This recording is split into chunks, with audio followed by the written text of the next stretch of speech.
আপনারা জানেন যে ভূপেন বোরাকে নিয়ে একটা নাটক চলছে কংগ্রেসে, এবং ভূপেন বোরাকে আমরা যতটুকু জানি তিনি দুইবারের বিধায়ক এবং তিনি প্রদেশ কংগ্রেস সভাপতি ছিলেন, এবং তিনি প্রদেশ কংগ্রেস সভাপতি থাকার সময় কংগ্রেসে এত বিশৃঙ্খলতা ছিল এবং এত অভিযোগ ছিল যে এটা বলার উপায় নেই। কিন্তু লক্ষ্য করলাম যে ভূপেন বোরা যখন কংগ্রেস থেকে গতকাল পদত্যাগ করলেন, তখন আমি একটা ফেসবুকে পোস্ট দিয়েছিলাম যে ভূপেন বোরা পদত্যাগ করে কংগ্রেসের কোনো ক্ষতি হবে না।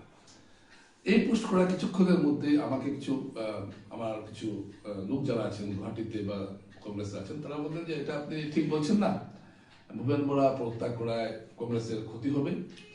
কিভাবে ক্ষতি হবে যেটা আমি সবার সঙ্গে আলোচনা করলাম, এবং এইগুলো কথা তাদের সঙ্গে বলার মাঝেই দেখলাম যে দেবব্রত শইকীয়া পৌঁছে গেছেন ভূপেন বোরার বাড়িতে, প্রদেশ কংগ্রেস সভাপতি গৌরব গগৈ পৌঁছে গেছেন, এর আগে প্রদ্যুৎ বরদলৈ নগাঁও সাংসদ পৌঁছে গেছেন।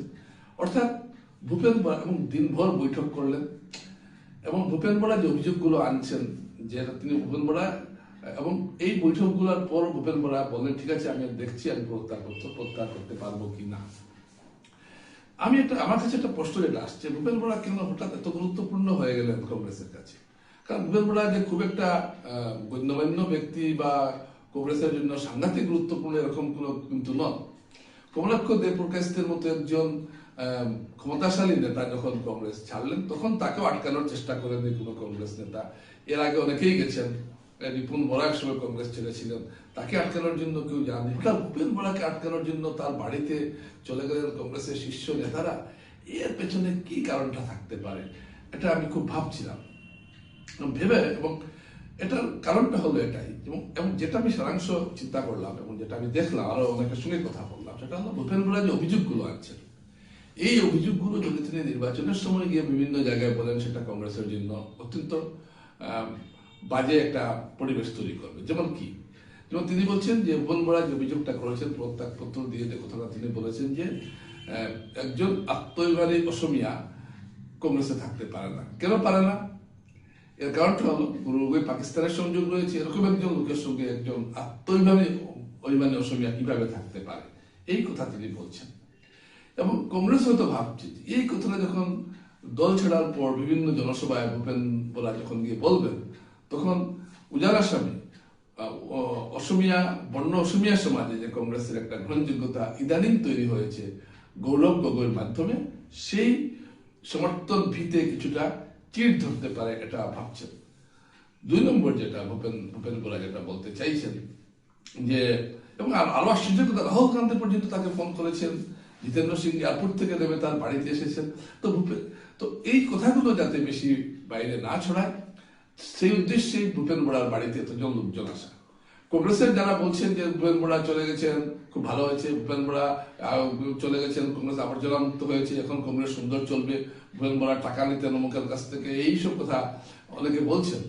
তো তারা যখন বলছেন, অথচ তাদের নেতারা ভূপেন বোরার বাড়িতে গিয়ে হপ্তে দিয়ে পড়ে আছেন, এর কারণটা এটাই যে ভূপেন বোরা এসব কথা বলার সঙ্গে সঙ্গে মুখ্যমন্ত্রী হিমন্ত বিশ্ব শর্মা বলছেন, সম্ভবত তিনি আজই যাচ্ছেন, যে তিনি সন্ধ্যার সময় যাবেন ভূপেন বোরার বাড়িতে গিয়ে ভূপেন বোরাকে বুঝিয়ে তিনি বিজেপিতে নিয়ে আসবেন, এবং তার জন্য তিনি 2টো বিধানসভা আসন খালি রেখেছেন।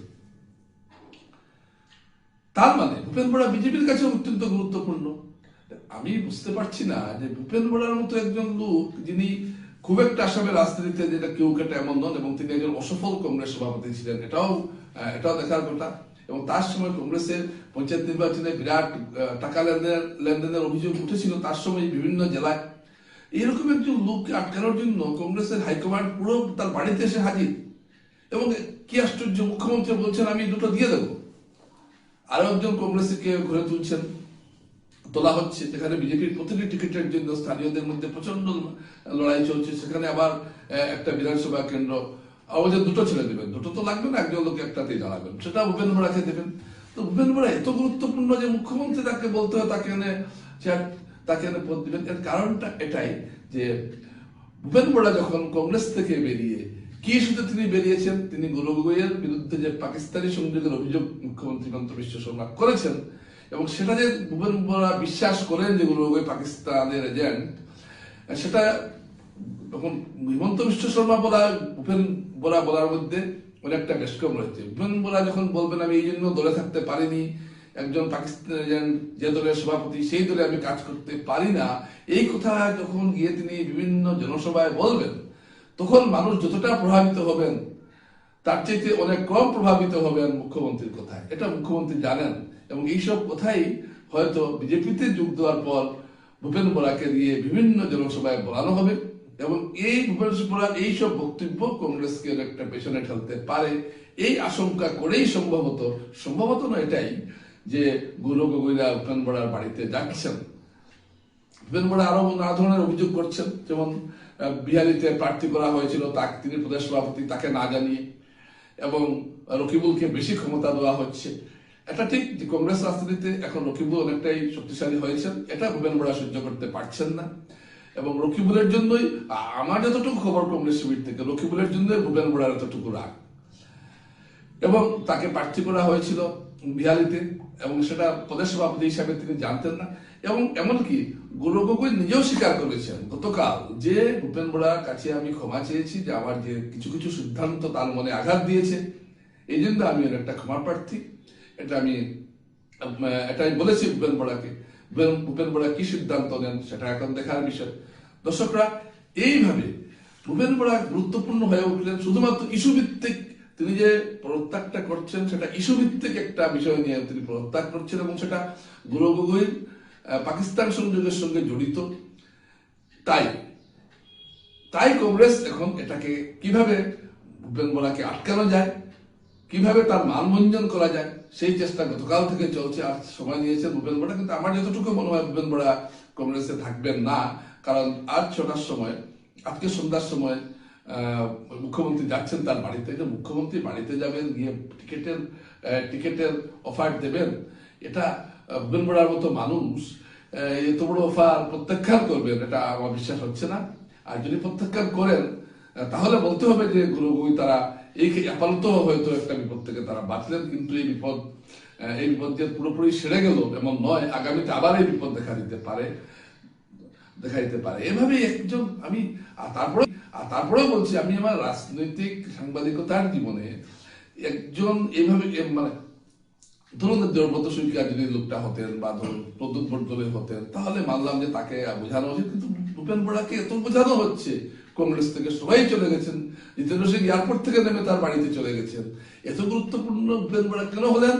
এই জন্য হলেন একজন আত্মাভিমানী অসমিয়া হয়ে তিনি বলছেন যে কংগ্রেসে থাকতে পারবো না, এবং তিনি যে ইস্যুগুলো সামনে আনবেন, এবং ঠিক এই সময় ভোটের সময় এসব মোকাবিলা করা কংগ্রেসের জন্য একটু কষ্টকর হবে, সেই বিবেচনা করে অযথা কোনো ঝুঁকি না নেওয়ার জন্য গৌরব গগৈ নিজে গেছেন তাকে বোঝাতে, প্রদ্যুৎ বরদলৈ গেছেন, দেবব্রত সৈকিয়াও গেছেন, এবং কি মীরা ভট্টাচার্য কংগ্রেস নেত্রী, তিনিও বলেছেন যে ভূপেন বোরা গেলে দলের ক্ষতি হবে। এটা যে ভূপেন বোরা যে গেলে দলের যে এত ক্ষতি হবে, এটা সত্য কথা আমিও ভাবিনি, কিন্তু পরিস্থিতি দেখাচ্ছে এরকমই যে কংগ্রেস হয়তো আগামীতে ভূপেন বোরাকে কেন্দ্র করে যে কংগ্রেস একটা অস্বস্তিতে পড়তে পারে, সেটা আটকাবার জন্যই ভূপেন বোরার বাড়িতে এভাবে হত্যে দিয়ে পড়ে রয়েছেন কংগ্রেস নেতারা। কিন্তু আমার মনে হয় এতেও শেষ রক্ষা হবে না, কারণ মুখ্যমন্ত্রী বিকেলে যাচ্ছেন তার বাড়িতে। দেখা যাক কি হয়। রাজনীতি এভাবেই আজকে বিষয়টা একটু আপনাদের সামনে উপস্থাপন করলাম। ধন্যবাদ।